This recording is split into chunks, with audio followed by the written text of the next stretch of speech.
Hello बेटा, DNA का double helix structure समझाया था मैंने। डीएनए डबल हेलिक्स, ठीक है। नाउ इसके बाद है बेटा कि फ्रांसिस और क्रिक ने प्रपोज किया सेंट्रल डोगमा इन मॉलिक्यूलर बायोलॉजी। सेंट्रल डोगमा का क्या मतलब है, इंपॉर्टेंट है। सेंट्रल डोगमा का मतलब ये है which state that genetic information flows from DNA to RNA और आरएनए से प्रोटीन्स, ठीक है। इन्फॉर्मेशन हमारी जो जेनेटिक मेकअप है, जो जीन्स की इन्फॉर्मेशन है कोडेड फॉर्म में, वो किस में होती है, डीएनए में। और डीएनए अपने आप को रेप्लिकेट करता है, मतलब अपनी ही कॉपी खुद तैयार करता है डीएनए, ठीक है। ऑटोकैटलिक एक्टिविटी बोलते हैं इसको। डीएनए की रेप्लिकेशन का मतलब डीएनए अपनी ही कॉपी तैयार कर लेता है, डुप्लीकेट होता है, ठीक है। इसको हम बोलेंगे डीएनए रेप्लिकेशन। फिर डीएनए से ही एमआरएनए बनता है। इस प्रोसेस को हम बोलते हैं ट्रांसक्रिप्शन। क्या बोलते हैं, ट्रांसक्रिप्शन। और फिर एमआरएनए से इंफॉर्मेशन लेके फिर क्या बनते हैं, एमआरएनए से क्या बनते हैं, प्रोटीन्स बनते हैं। इस प्रोसेस को हम बोलते हैं ट्रांसलेशन। और जो पूरी प्रोसेस है इसको बोलते हैं सेंट्रल डोगमा। क्या बोलते हैं, सेंट्रल डोगमा। डीएनए से आरएनए बनता है, प्रोसेस का नाम है ट्रांसक्रिप्शन। आरएनए से प्रोटीन्स बनते हैं, इसको कहते हैं ट्रांसलेशन। और इस पूरी प्रोसेस को बोलते हैं सेंट्रल डोगमा, ठीक है। कुछ वायरसेस में ये रिवर्स डायरेक्शन में होती है, जैसे आरएनए से डीएनए बन जाना, ठीक है। जैसे आजकल कोरोना वायरस है, कोरोना वायरस के पास जेनेटिक मटेरियल है आरएनए, ठीक है।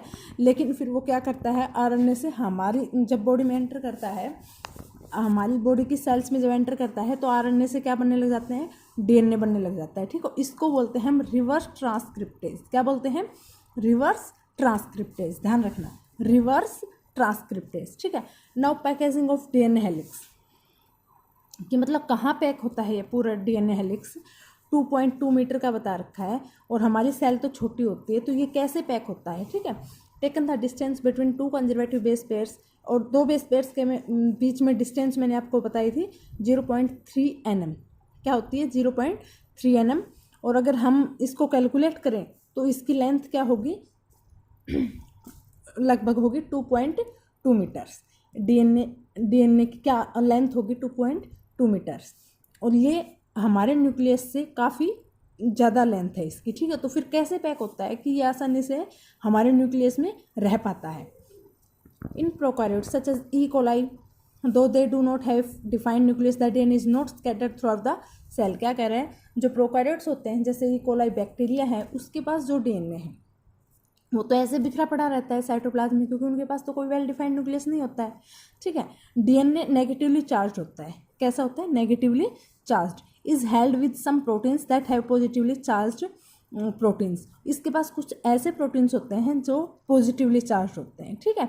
और इसको हम बोलते हैं न्यूक्लियोइड। क्या बोलते हैं, न्यूक्लियोइड। डीएनए और प्रोटीन फिर आपस में चिपक जाते हैं, नेगेटिव और पॉजिटिव चार्ज। कुछ प्रोटीन ऐसे हैं जो पॉजिटिव चार्ज हैं, और डीएनए कैसा है, negatively charge.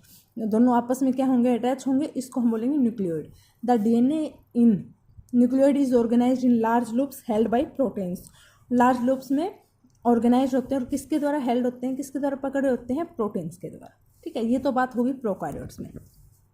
Now in eukaryotes this organisation is much more complex. Eukaryotes में ये ऑर्गेनाइजेशन थोड़ी सी कॉम्प्लेक्स होती है। There is a set of positively charged basic proteins. यहाँ पर यूकैरियोट्स में कुछ ऐसे प्रोटीन्स होते हैं जो पॉजिटिवली चार्ज होते हैं और बेसिक होते हैं वो प्रोटीन, ठीक है। कौन से प्रोटीन, हिस्टोन्स। कौन से प्रोटीन, हिस्टोन्स। प्रोकैरियोट्स के पास हिस्टोन प्रोटीन नहीं होते हैं, ठीक है।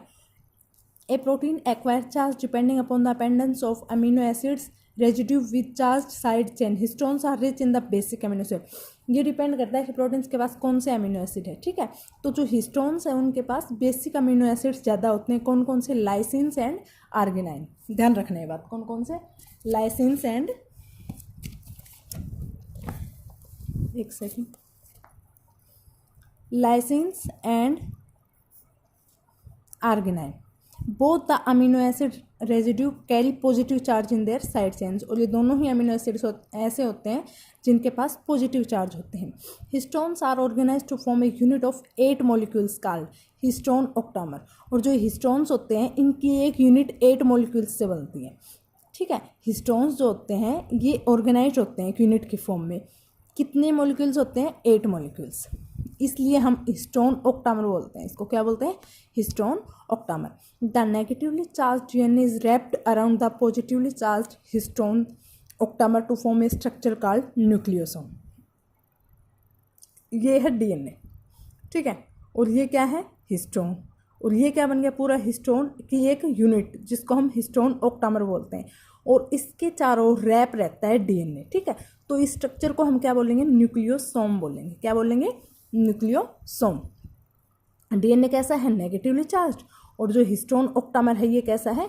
Positively charge. और डीएनए हिस्टोन ऑक्टामर के चारों ओर रैप रहता है। इसको हम क्या बोलते हैं? Nucleosome.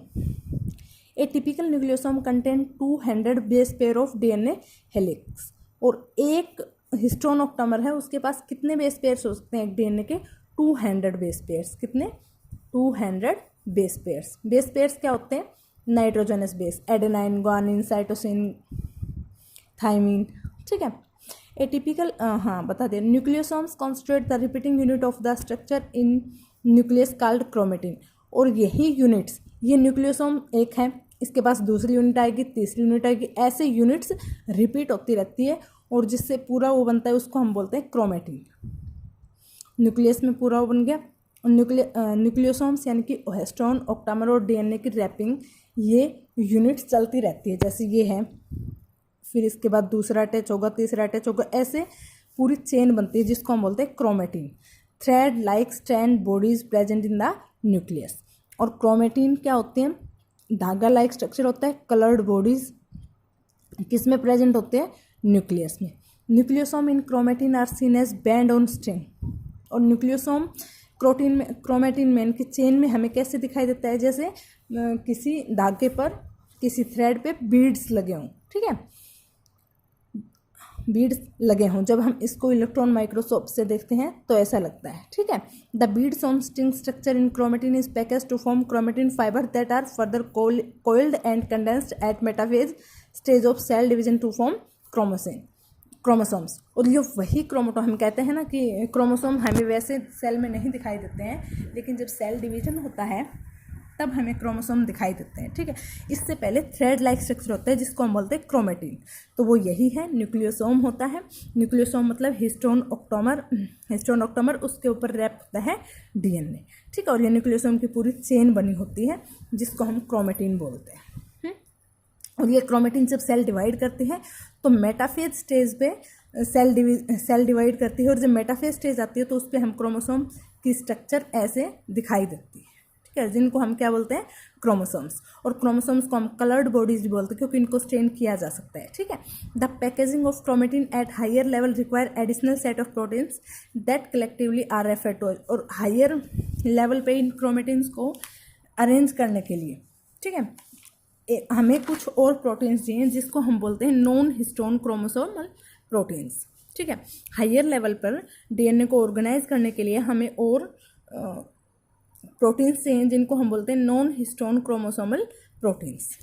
Okay, in a typical nucleus some region of chromatin are loosely packed. एक टिपिकल न्यूक्लियस होता है, उसमें कुछ जगह पर क्रोमेटिन लूजली पैक्ड रहता है जिसको हम बोलते हैं यूक्रोमेटिन, ठीक है। वहाँ का स्ट्रेन जो होता है वो लाइट रहता है क्योंकि वो लूजली पैक्ड रहते हैं, ठीक है। The chromatin that is more densely packed. और कुछ जगह पर क्रोमेटिन ज़्यादा डेंसली पैक रहेगा जहाँ पर डार्क कलर का स्ट्रेन आएगा, ठीक है, जिसको हम बोलते हैं heterochromatin. Okay, euchromatin is said to be transcriptionally active chromatin, whereas heterochromatin is inactive.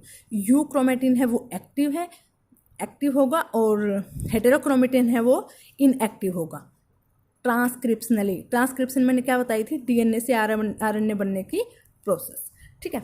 ये आपको बात समझ आई कि डीएनए कैसे पैक होता है। अब हम बात करेंगे डीएनए रेप्लिकेट कैसे करता है ना। मतलब एक सेल में जितना डीएनए है अगली सेल में भी उतना ही डीएनए होगा, ठीक है। अब हम बात करेंगे डीएनए रेप्लिकेशन की अगली वीडियो में।